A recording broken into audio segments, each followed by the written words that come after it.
The heavy oak doors of the drawing-room groaned open, sounding to Eleanor like the lid of a casket. She forced her spine into a rigid line, a posture perfected by years of deportment lessons that now felt more like a cage than a grace. At the far end of the room, Lord Peaton stood by the hearth, the scent of stale tobacco and expensive brandy clinging to him like a shroud. He was a man with soft, manicured hands and eyes that held the hard, flat glint of a merchant weighing a crate of spices. Eleanor took her seat, the silk of her skirts rustling in the suffocating silence of Thornwick Manor. Her mother sat nearby, her face a mask of desperate poise, though her fingers toyed nervously with a fraying lace handkerchief. The air in the room was thick with the reality of their ruin. The mortgaged walls, the empty bank accounts, and the staff reduced to a skeleton crew. "She has a fine constitution, doesn't she?" her mother prompted, her voice thin and sharp. So Lord Peaton did not look at Eleanor's face. Instead, he circled her chair with the slow, methodical gait of a man inspecting a prized hunting dog at auction. He paused to evaluate the clarity of her skin and the straightness of her shoulders, his gaze lingering with a clinical detachment that made Eleanor's stomach turn. "And her temperament?" Peaton asked, directed entirely at her mother as if Eleanor were a piece of furniture incapable of speech. "I find that high-born women are often prone to bouts of melancholy. I require a wife who is efficient, one who is good with children, and knows how to manage a household without drain on the purse."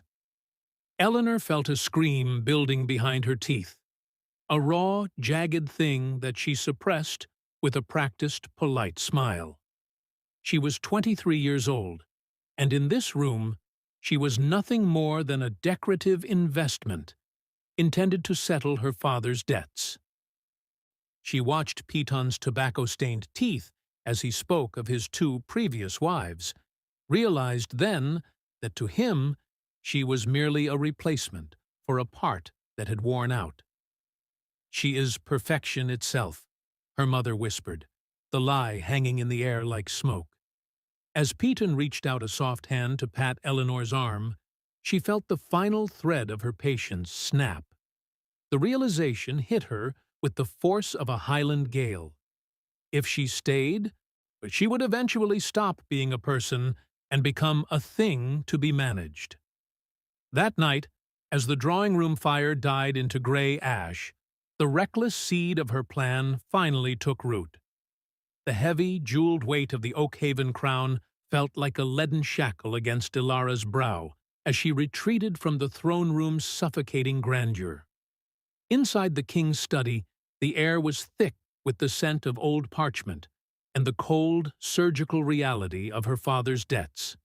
She stared at her reflection in the darkened window, seeing not a princess, but a gilded bird in a cage of statecraft, her value measured only by the armies her marriage could buy.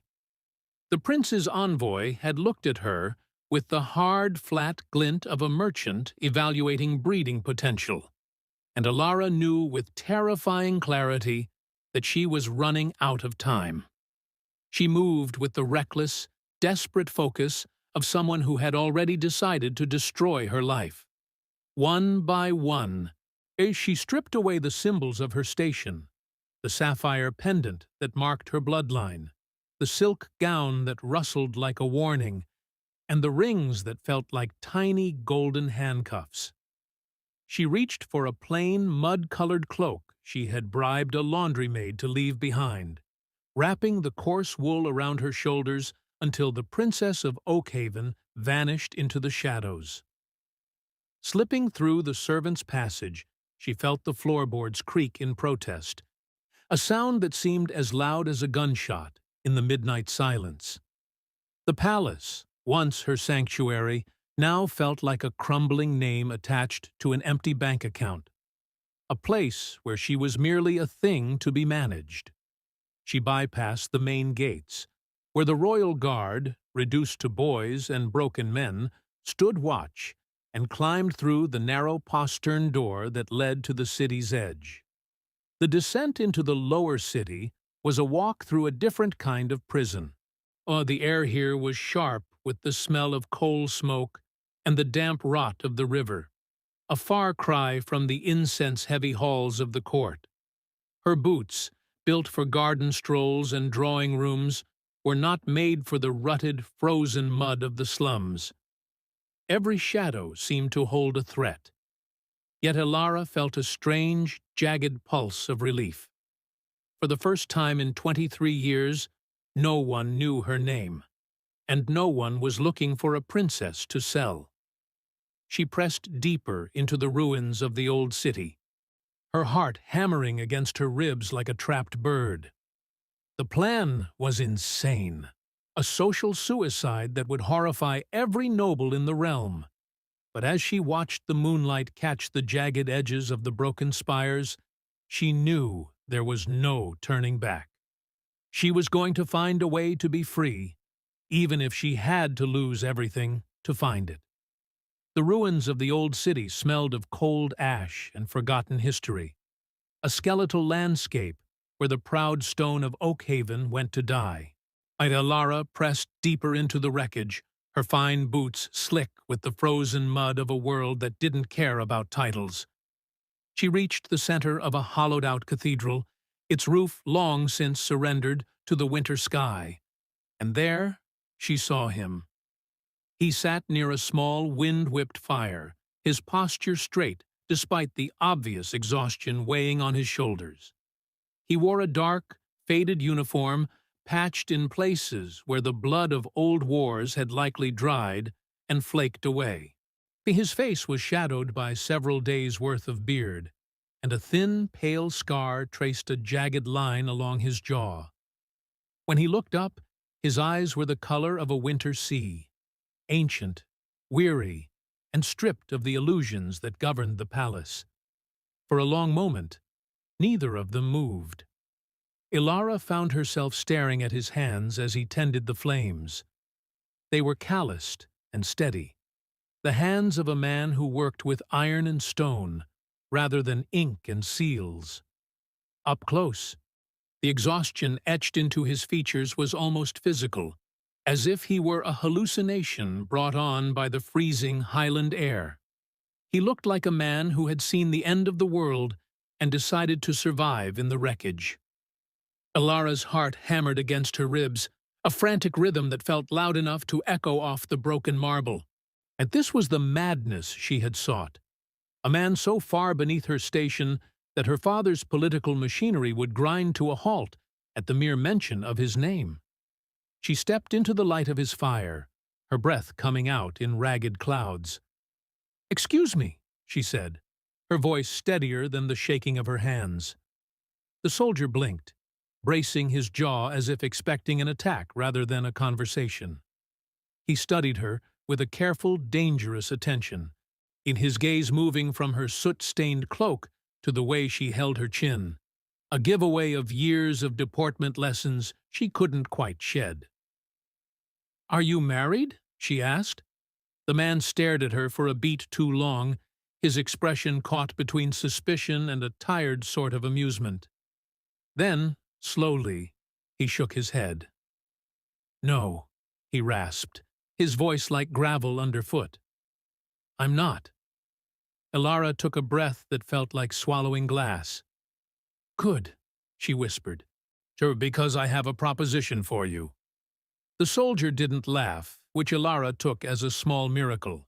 He stood there in the frozen ruins, one hand resting on the hilt of a rusted blade, studying her with the kind of careful attention men learned in war. His eyes moved from her soot-stained face to her cloak, taking in the fine wool she had tried to hide beneath a layer of road dust. Even in the shadows, her posture gave away years of deportment lessons, a grace she couldn't quite shed despite her desperation. "A proposition," he repeated, his voice rough like gravel underfoot. It wasn't a question. It was the sound of a man who had heard too many offers in his life, and none of them had ever been good. Ilara felt heat rise to her cheeks despite the biting cold. She knew this was madness, reckless and possibly insane, but turning back now meant returning to the palace and the surgical plans of her father. It meant a life as a decorative investment for a cruel prince, a slow suffocation of the soul. "I need to marry someone," she said, forcing herself to meet his winter sea eyes. "Quickly. Someone who won't ask questions or expect anything beyond a legal arrangement. In return, I can offer you gold. Not a fortune, but enough to start over somewhere if that's what you need." The soldier's expression didn't change, but something shifted behind his eyes, and he scanned the dark arches of the ruins as if checking for witnesses or waiting for the punchline of a cruel joke. When he looked back at her, there was something harder, more piercing in his face. "You're serious," he said. "You're running from something." "Yes," Ilara whispered, the honesty of it ringing in the cold air between them. He was quiet for a long moment, the only sound the crackle of the dying fire and a distant dog barking in the slums. "I'm James," he said finally. "James Mackenzie. And I think you should go home. Whatever you're running from, marriage to a man with nothing but a tired horse and borrowed time isn't going to solve it." The rejection stung more than she expected. "Going home isn't an option," she insisted, her voice wavering. "I won't spend my life as a thing to be managed. If I marry you, someone my father considers utterly unsuitable, he'll wash his hands of me. I'll be disowned, but I'll be free." James studied her, weighing something she couldn't name. "I can't give you the life you're used to," he said quietly. "That's not freedom. That's just a different kind of prison." "It's my choice of prison," Ilara said firmly. "That's the difference." A flicker of respect crossed his face. He held out a hand, rough, scarred, and steady. "Then I suppose we're getting married." The wedding took place 3 days later in a stone chapel so weathered it seemed held together only by the ivy clinging to its ribs. Ilara wore a simple dress of coarse, deep blue wool, a garment borrowed from a woman in the lower city who had taken pity on her whispered story of a forbidden love. James stood beside her in his cleaned, faded uniform, the patches on his shoulders less noticeable in the dim light filtering through the cracked stained glass. The priest, a man with trembling hands and eyes that had seen too much grief to be shocked by a princess in rags, spoke the words that bound them together, and when James slipped a plain silver band onto her finger, a ring he had purchased from a local smith, Ilara noticed his hands were perfectly steady. Hers, however, were shaking. They walked out into an afternoon sunlight that felt impossibly bright, a stark contrast to the suffocating gloom of the palace. That morning, Ilara had sent a single, unapologetic letter to her father, explaining in precise terms that she was no longer a piece on his map. She imagined him reading it, the roar of his fury likely rattling the very foundations of the throne room. What should have terrified her instead felt like the first real breath she had taken in 23 years. James's home was a small cottage perched on a jagged hillside overlooking a valley that stretched toward the mountains. The roof was thin, and a bucket sat in one corner to catch the slow rhythm of a leak. But the stone fireplace crackled with a warmth Ilara had never found in the great hall. There was a single bed, which James immediately insisted she take while he fashioned a pallet for himself by the fire. "We had an agreement," he said when she tried to protest. "A legal marriage, but not that kind. You keep the bed. I'll manage fine." The first week passed in a strange, quiet rhythm. James woke before dawn to work on repairs, staying busy with a purpose Ilara couldn't quite decipher. She, in turn, learned to cook simple meals over the open flame. are burning her fingers and the bread at first, but gradually finding a competence she had never been allowed to possess. They spoke politely, like two strangers sharing a carriage on a long journey, neither yet ready to test the depth of their new reality. She found herself watching him when he didn't notice. The gentleness in his scarred hands as he tended the fire, and the way he moved with the silent, watchful grace of a man used to the dark. She also heard the nightmares that woke him gasping in the middle of the night, though he always pretended he had simply gotten up for a drink of water. On the 8th night, as the wind howled against the shutters, Elara finally looked across the hearth and asked the question that had been burning in her chest. "What are you running from, James?" He looked up from a piece of wood he was whittling, a resigned shadow crossing his face. "The same thing you are," he said quietly. "Dirt expectations. A life that was chosen for me before I was old enough to have an opinion about it."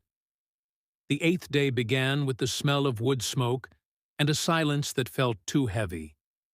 Elara was kneeling by the hearth, her hands stained with the soot of a life she was starting to prefer, when the rhythm of the valley changed. It wasn't the wind or the distant bark of a farm dog, it was the synchronized, rhythmic thunder of iron-shod hooves against the frozen earth. She looked at James, and he had gone still. His whittling knife paused mid-stroke. He didn't look toward the window. He looked at the door, his eyes narrowing with a cold, tactical precision that didn't belong to a simple soldier. "They're here," she whispered, the silver band on her finger feeling suddenly cold. The door didn't just open. It was thrown back on its hinges, the wood groaning in protest. 2 palace guards in the royal crimson of Oakhaven stepped inside, their swords drawn. Behind them, silhouetted against the pale morning light, stood her father. The king looked out of place in the cramped, smoky cottage, his fur-lined cloak sweeping the dirt floor like a broom. "Elara," he said, his voice a low, dangerous vibration. "End this farce. The prince is waiting at the border, and the contract is not yet voided. A marriage to a vagrant in a gutter is no marriage at all." Elara stood, wiping her charcoal-stained hands on her coarse wool apron. "It is a marriage in the eyes of the law and the church, father. I am no longer a princess of Oakhaven. I am a wife. You cannot sell what you do not own." The king's gaze shifted to James, who remained seated by the fire, his face unreadable. "And you," the king spat, "you brave little parasite. Do you have any idea what the penalty is for stealing a crown's asset? I will have you hanged from the palace gates before sunset." James stood then, slowly, unfolding his height until he seemed to dwarf the guards. He didn't reach for a weapon. He didn't flinch. Instead, he reached into the pocket of his faded uniform and pulled out a heavy, blackened iron seal, an object that bore the crest of a kingdom far older and more powerful than Oakhaven. "You speak of assets and contracts," James said, his voice dropping into a register of command that made the guards visibly waver. "But you are standing in a house that sits on my land. He's speaking to a woman who chose me over your greed." He stepped into the light, and for the first time, Elara saw the way the king's face drained of color. "I am James Alexander," he continued, his eyes locking onto the king's. "And while you may recognize me as a beggar, the high courts know me as the rightful king of the Northern Reach. If you touch her, you aren't starting a family feud. You're declaring war on the crown." The silence that followed James's revelation was heavy, broken only by the wet hiss of the fire. The king's hand, which had been raised in a gesture of dismissal, now trembled against the hilt of his ceremonial sword. Behind him, the 2 guards stepped back, the tips of their blades dipping toward the dirt floor in an instinctive show of deference. "The northern reach," the king whispered, the words sounding like a death knell. "The exiled king. They said you were killed at the siege of Oakhaven, and that your line was extinguished." "They said what they were told to say," James replied, his voice regaining the steady, iron-cold resonance of a man who had commanded legions. He didn't look like a beggar anymore. Even in his patched tunic, he stood with a terrifying, quiet authority that made the low-ceilinged cottage feel like a throne room. "I grew tired of being a symbol for men like you to trade. I chose the shadows. I chose to be a ghost." He turned his gaze toward Ilara. Then, and for a moment, the hardness in his eyes softened into something aching and real. "Until I met someone who wanted to be a ghost as much as I did." A new sound erupted from outside, the sharp, arrogant blare of a silver trumpet. The prince had arrived. Moments later, the doorway was crowded by a man in polished black armor, his golden hair perfectly coiffed despite the ride. Prince Malachor stepped inside, his lip curling in disgust as he surveyed the cramped space. "What is this delay?" the prince demanded, his eyes landing on Ilara with a predatory hunger. "The priest is waiting at the border. I did not ride 3 days to retrieve my property from a pigsty." He looked at James, a cruel laugh bubbling in his throat. "Move aside, peasant, before I have you flayed for touching what belongs to an empire." James didn't move. He didn't even reach for the rusted sword by the hearth. He simply looked at Malachor with a pity that was more insulting than a blow. "You are mistaken, Malachor," James said quietly. "She doesn't belong to you, and this pigsty is currently the sovereign territory of the High Crown. If you take one more step, you aren't claiming a bride. You are invading a kingdom that has never lost a war." The prince froze, his gaze falling to the blackened iron seal James held. The arrogance in his face shattered, replaced by a pale, twitching mask of realization. He looked from the seal to the king, and then back to the man he had called a peasant. "You," Malachor breathed, the word thick with a sudden, sharp fear. "Me," James agreed. "Now get out of my house and take the king with you. He has a debt to settle with his own conscience, and I have a wife to look after." The silence that followed the retreat of the king and the prince was not the peaceful quiet Ilara had sought in the ruins. It was a heavy, vibrating thing. The thunder of retreating hooves faded into the distance, and leaving only the crackle of the hearth and the sound of her own ragged breathing. She looked at James. He was still holding the iron seal, his thumb tracing the ancient crest of the northern reach. The transformation was complete. The weary soldier had vanished, replaced by a man whose very silhouette seemed to command the air around him. "You're a king," Ilara whispered, the word feeling like a betrayal on her tongue. "You let me believe. You let me propose to a man I thought had nothing, so I could escape a life of being a trophy. And all this time, you were the highest prize in the realm." James set the seal on the rough wooden table. He didn't approach her, sensing the wall of hurt she was building.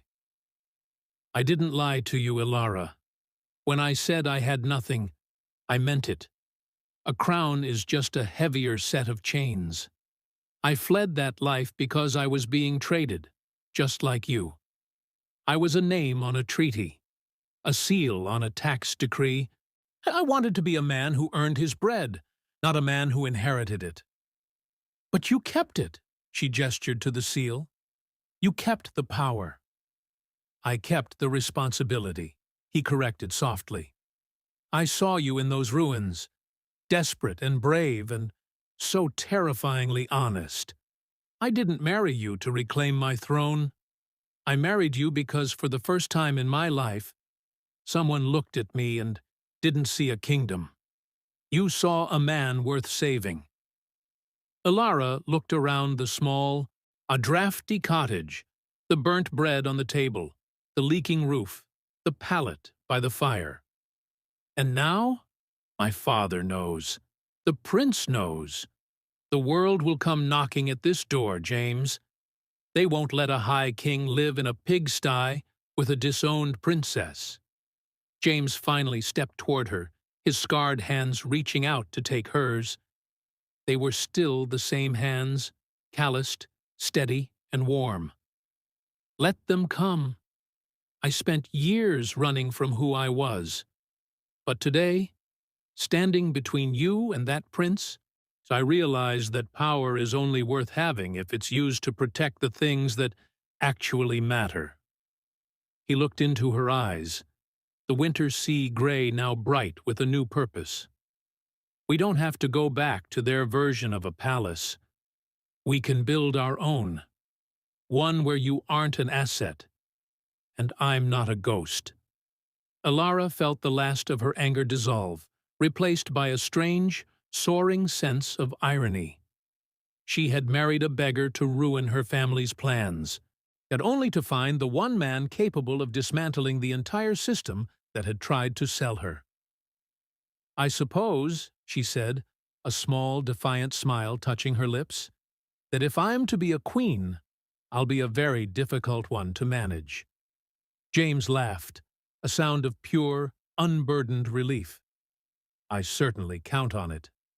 Outside, the first snow of deep winter began to fall, blanketing the ruins in a fresh, white silence. Inside, the fire burned bright, the warming two people who had found the right reasons in the most unlikely of places. Free, at last, to be exactly who they chose to be.